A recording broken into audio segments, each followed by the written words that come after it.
Today we are going to see the class for photography composition using elements and principles of art.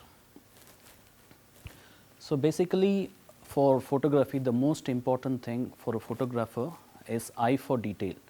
Eye for detail is like how a person observes things, how he or she sees different elements present in the nature.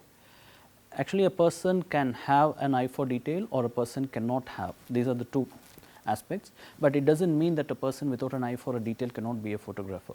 There are a lot of ways in which a budding photographer, a person who is interested in photography, they can develop their eye for detail, and all they just have to do is just watch out for the elements of composition.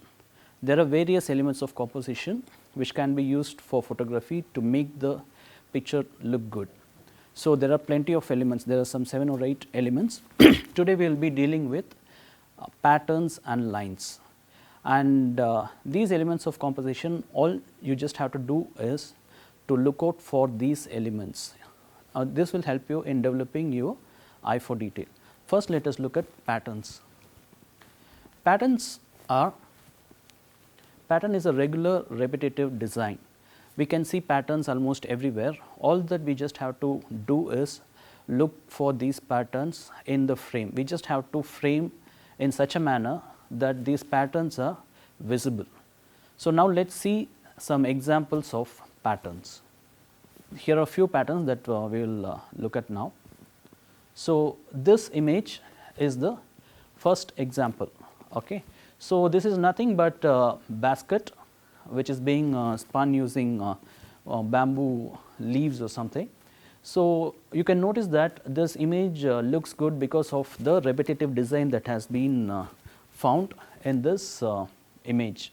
All the photographer did was include this particular thing in the frame, and the manner in which the frame, the photograph is framed makes it look good. The next one. So, if you look at this image again, this is nothing but a cakes of clay which has been dried after water has passed over, or after kind of rains, the waterlogging has happened and the water has dried out, which has left a layer of cake of mud on the sand. But after the sand is dried up, it has naturally formed this kind of patterns. And in photography we just have to observe for these kind of details. Okay, just capturing these patterns alone or looking out for these patterns will improve your eye for detail. Okay. Next. So, if you look at this image again, this is just again a repetitive design. You just see 5 lines which is either vertical lines and horizontal lines, which is which is either found on a floor of a train or on a metal sheet. So, just focusing on it is giving you a kind of a design. Okay, this again is a way in which you can observe patterns. So, this again is on the behind of a mushroom, the back side of a mushroom, there are certain lines in it. So, each mushroom has a same repetitive design happening throughout. So, so this is an example of another example of pattern which is which has been captured. So, what exactly does the elements of composition do? Elements of composition add on to the aesthetic value of an image. Aesthetic value in the sense it makes the image look good. It not just gives you the detail, but also adds a sense of beauty to the image. So, this is the duty of these elements. If the elements are employed properly, they will enhance the value of the image. And now we are going to look at another element of design, which is probably the important one, and that can be found easily, that is the lines. Lines are just straight lines. Now, in lines we have a lot of things that a line does to a particular frame. Now, here are a few examples of what the line does. The first thing is the line gives depth to the frame.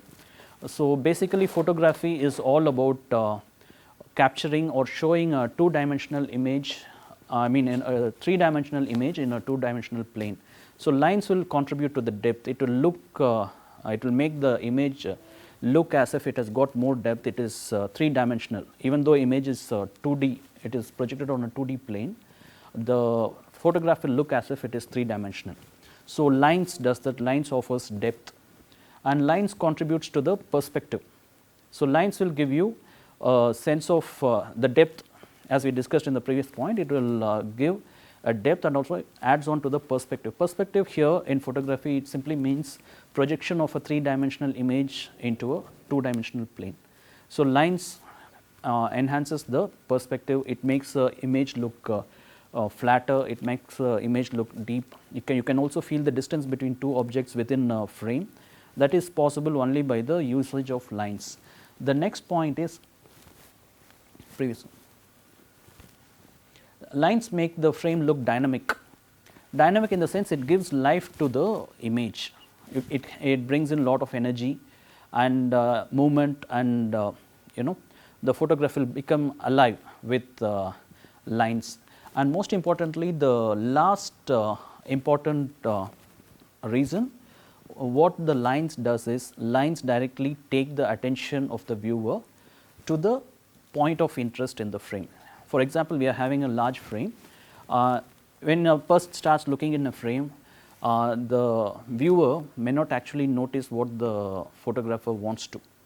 But with the usage of proper usage of lines, we can actually direct the eye or the view of the viewer, the eye of the viewer, to the point of interest within the frame. Lines do the work. Now let's see some examples. So this is the first example of a usage of line in a frame.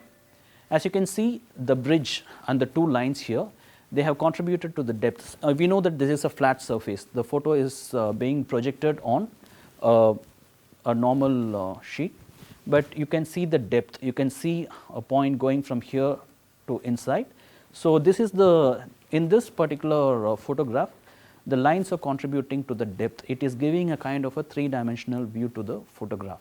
This is the first use. Next one. Here again, it is a outdoor photography, and mostly we will notice lines. Our lines can be employed very effectively when we do outdoor photography. So this is a outdoor photography, and as you can see, they have used a line, and there is a line that is taking us to the particular object in the center, that is the lighthouse. So actually this is a large frame, and it is a scenery, it is an outdoor picture, and when and these kind of photos are actually blown up and they are printed in a in a big format. So when we do this kind of a picture, there are a lot of things in the frame to look out for. But if the photographer wants to direct the view or attention of the viewer to a particular point, he can use lines. We see the lines leading to the particular lighthouse, and also behind that we have a line from the sea which is also leading to the particular object. Next one. So as we are talking about dynamism in photography and how lines contribute, so this is an example for it. So basically it contains different lines, and the angles of the lines converging, it gives a sense of direction to it. And also the child running here, it shows that the photograph is moving towards that particular direction. It is a static frame, but on looking at the picture, it gives you a kind of an energy and a direction. So lines here contribute to the dynamism of this particular frame. Next one. So, previous. This again is a picture of a keyboard in a piano. So we have plenty of lines here, which is the photograph is kept, there is a shallow focus, the foreground is in focus and the background is out of focus. That also gives you a sense of depth, and these lines contribute to a pattern as we saw earlier, and also gives a depth to the image. Okay. This picture is not straight lines but curved lines. The curved lines also leads us to the particular interest where it is. So there is a dome, and this particular line kind of divides the frame into two parts, and also directs the attention of the viewer to the object of interest, which is the dome and people present in the particular frame.